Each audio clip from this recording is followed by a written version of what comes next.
Hi.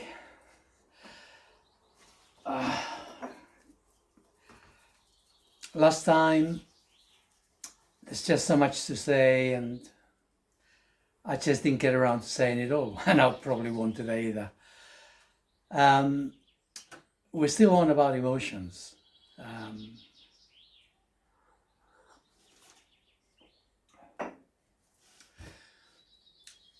Last time, I'll put the image up. In this image, you can see at the bottom three shape takes, different colors. The middle one is red. And so these are the three lower chakras of a human being. The physical, which is the genetic DNA. Then there's the emotional, which is the go-between, the mind, because then there's the mind. And so the mind has the job, well, it hasn't got the job, it takes on the job of controlling within modern culture. This wouldn't happen if you were a savage. Savages are not necessarily savages, but if you were uncultured from our perspective, you wouldn't necessarily have these issues. But as we are, our physical body has got needs, desires, imperatives, usually to do with survival and procreation. And the emotions are the go-between. They're the ones that activate everything. And the emotions can also be activated by the genetic DNA. So it's a sort of a go-between. Although the genetic DNA can... No, I believe that the physical body itself, like the guts, they have their own ability to generate certain hormones. The internal organs generate hormones. So the emotions can be affected by either by the mind or the body. It's just a signaling system. So from our perspective, the thing about the emotions is that they are very much linked to the whole issue of recreation and belonging to a group, the need for safety. Although some of you may struggle with this, but we used to be vegetarians, vegan, once upon a time, when we were herbivores 550 million years ago. We're no longer herbivores. Our digestive system has altered over many, many millions of years, over 100 million years. It has altered to become what it is today, which is carnivore. And this isn't a theory. This isn't an indoctrination. This is just how it is. Our stomachs are designed to generate acid to break protein down. The bile and the pancreas, they create pancreatic juice and bile to break animal fat down. That's their function. The small intestine has the job of absorbing all the goodness created into the body, and the appendix used to be, millions of years ago, a cecum into which vegetable matter would be fermented. So it was a fermentation chamber, just like cows have. We don't have anything like that anymore. Technically speaking, although we can eat certain vegetables with impunity, not many, most of them are not very good for a human being, but nevertheless, we're not designed to burn sugars. We're designed to burn fats, and our body is ideally placed for that. I'll talk about more about this another time, but anyway, the point is that we used to be herbivores, and so we were group animals who survive by staying as a group together. So the predators don't get them. they'll get one, but it's usually the weakest on the outside, the one who stands out for whatever reason. And so the fear instinct is very strong in the herbivore, very, very strong. It has to be.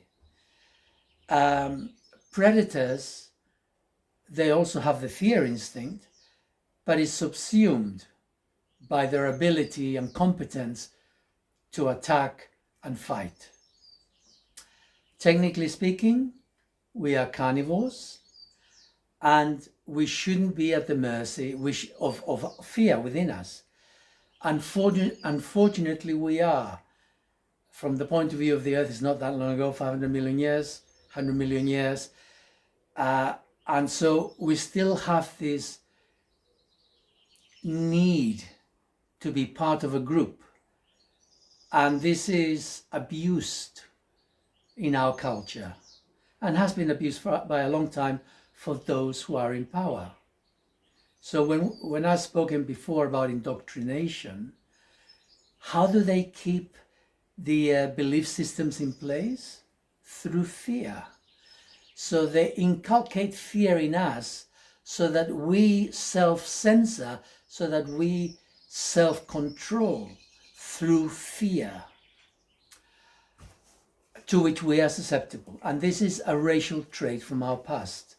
So it's important to be aware that fear exists within us, but we're more than fear. Experience your fear and do it anyway. However, we are very susceptible to the fear. And this is abused constantly, all the time. I won't say everything that's going on in the world at the moment, but they're attacking humanity from so many angles, and it's always with fear. It's always fear. Enough on that for now.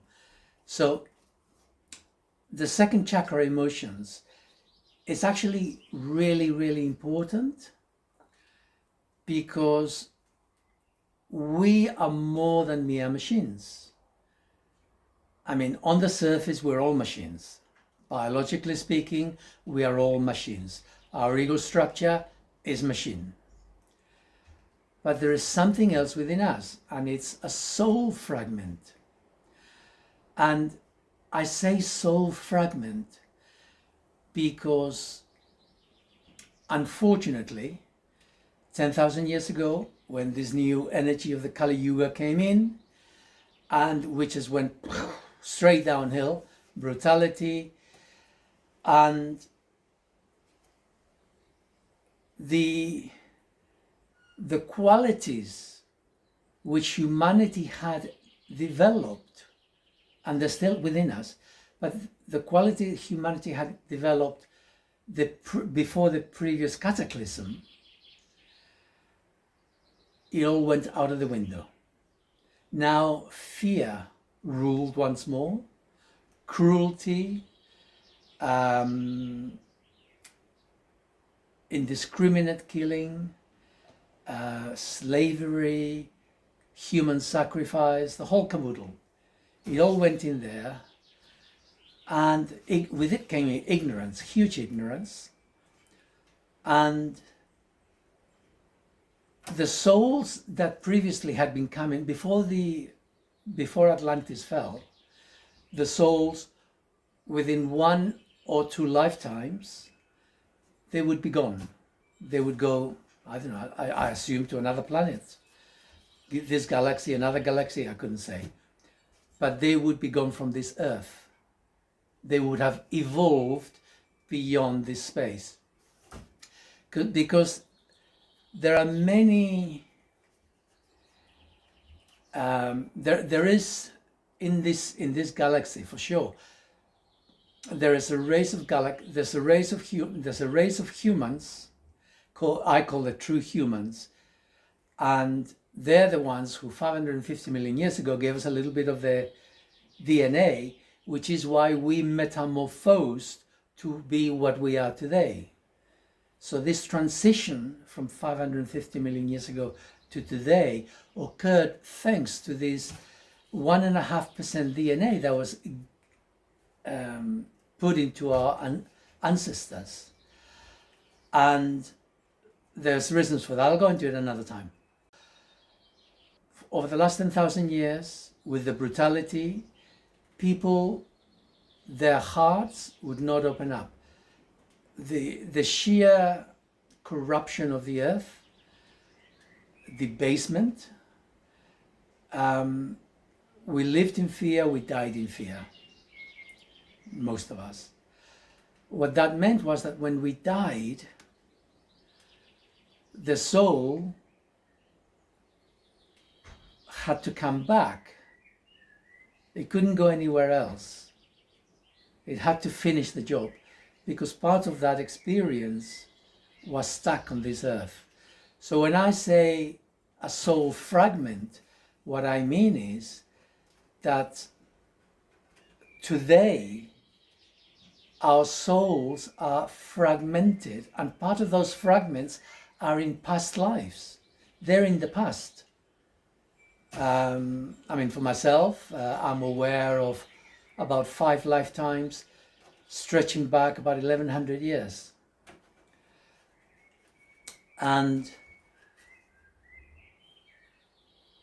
what I've had to do, not everybody will have to do that, is to bring all those fragments together by reconnecting with those lives, reconnecting with those experiences, connecting with my love at the point of a previous lifetime when I died.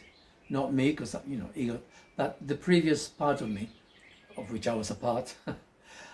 And as a result of that, by consciously making a connection with that past life and waking up that fragment of my soul, I'll just say my soul, okay? Fragment of my soul, it would be reincorporated within me, within my soul, so that my soul is whole once more. And all of this is to do with the second chakra, the emotions. So what happens is that we have a previous lifetime, we die with some particular emotional disturbance, our soul doesn't get a look into that life, and then it becomes stuck in limbo. So now another fragment of my soul comes back at another time, hoping to heal that bit, bring it back together so that we can move on. Except it doesn't happen. And those emotions which were stuck, in which my soul fragment at that time died with, as like the overriding whatever it was, that comes all the way to the present. So when we're born, we're actually born with baggage. I mean, it's funny because I speak about emotional baggage, but what isn't appreciated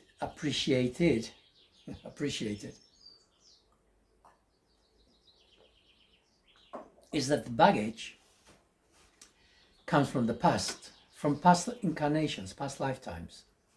And so we are born with this baggage, with the mission to this time bring it all together and heal ourselves. I don't believe that that was true for many of my previous lifetimes, in the sense that, for me at any rate, it was a journey of learning how to wake up in the body. And that means going through a whole lot of different experiences. Because remember, when we're brutalized, when we're damaged emotionally, we're so lost in our heads, we don't stand a chance. So we go through life oblivious, in pain, disturbed, and we die damaged. But within that, there is that soul fragment which is trying to get through to control the body, to control the emotions, to be in charge rather than the ego.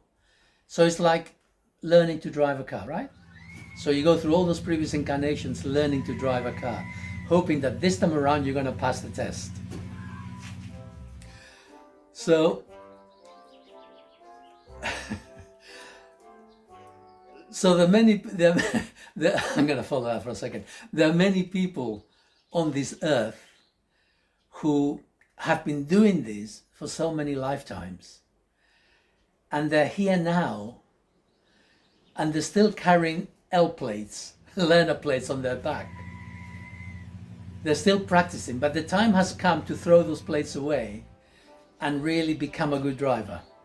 And this is what it's all about. This is where we are today. We need to gain control. The soul within us needs to gain control of the body. It needs to be in charge of the emotions, and it needs to be separated from the mind so that we don't identify with all the programs which we have absorbed by osmosis, not just from birth, not just from childhood, but by reading the newspapers, by watching the TV, any media. It's a continuous bombardment. We have to question everything. We truly do have to question everything. Anyway, so this is why I say a soul fragment, because we're here in this body and we have fragments in previous times. Bear in mind that time is a relative concept. There is only one time, which is now. My past is my memories. My future is my expectations. But only now exists, right now. The thing is, for me in a physical body, my now is very small. For the soul within me, now encompasses previous lifetimes. So the whole of my sojourn, life experiences within bodies, it's all one moment. Past lives are now, as far as the soul is concerned. The soul fragments in previous lifetimes are now, except the soul is fragmented. Just like, like I keep saying this, as above, so below, as inside, so outside. It's exactly the same. So the soul fragment itself is fragmented. I am fragmented. The world is fragmented. This galaxy is fragmented. I don't know that that's true. But certainly the solar system is fragmented. The sun is fragmented. So we are on a journey.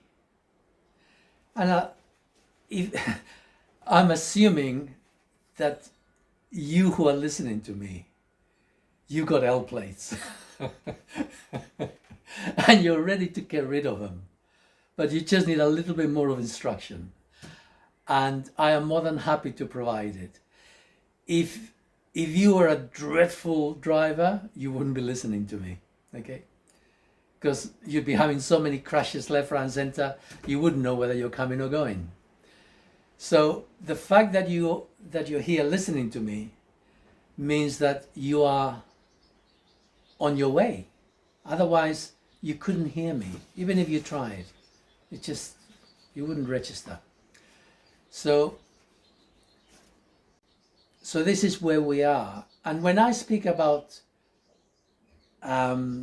the true humans coming for us when the cataclysm happens in just under 21 years, what I'm referring to is that there is all these souls on this earth with number plates on their back, L plates, who are ready to move on.